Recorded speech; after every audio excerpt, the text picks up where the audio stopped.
किताब मुकद्दस में से खरूज के पहले बाब की तिलावत इसराइल के बेटों के नाम जो अपने अपने घराने को लेकर याकूब के साथ मिस्र में आए ये हैं: रौबन, शमाउन, लावी, यहूदा, इश्कार, ज़बूलून, बिन्यामीन, दान, नफ्ताली, जद, आशर और सब जाने जो याकूब के सुल्ब से पैदा हुई 70 थीं। और यूसुफ तो मिस्र में पहले ही से था।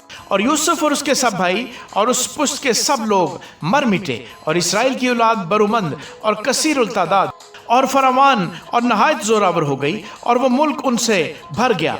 तब मिस्र में एक नया बादशाह हुआ जो यूसुफ को नहीं जानता था। और उसने अपनी कौम के लोगों से कहा, देखो इस्राएली हमसे ज्यादा और कवि हो गए हैं, सो आओ हम उनके साथ हिकमत से पेश आए, ताना हो कि जब वो और ज्यादा हो जाएं और उस वक्त जंग छिड़ जाए तो वो हमारे दुश्मनों से मिलकर हमसे लड़ें और मुल्क से निकल जाएं। इसलिए उन्होंने उन पर बेगार लेने वाले मुकर्रर किए जो उनसे सख्त काम ले लेकर उनको सिताएं। सो उन्होंने फराउन के लिए जखीरा के शहर पतूम और रामसीस बनाए, पर उन्होंने जितना उनको सताया वो उतना ही ज्यादा बढ़ते और फैलते गए। इसलिए वो लोग बनी इसराइल की तरफ से फिक्रमंद हो गए और मिस्रियों ने बनी इसराइल पर तशद्दुद कर करके उनसे काम कराया और उन्होंने उनसे सख्त मेहनत से गारा और ईंट बनवा कर और खेत में हर किस्म की खिदमत ले लेकर उनकी जिंदगी तल्ख की।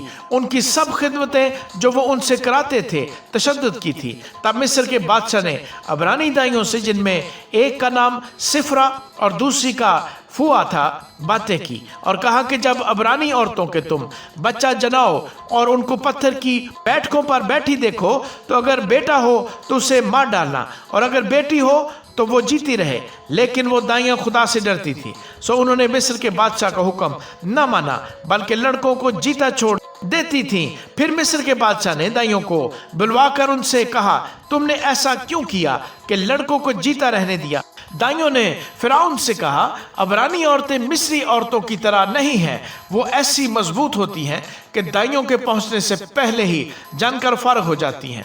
बस खुदा ने दाइयों का भला किया और लोग बढ़े और बहुत जबरदस्त हो गए। और इस सबब से कि दाइयां खुदा से डरी, उसने उनके घर आबाद कर दिए। और फिरौन ने अपनी कौम के सब लोगों को ताकीदन कहा कि उनमें जो बेटा पैदा हो तुम उसे दरिया में डाल देना और जो बेटी हो उससे जीती छोड़ना।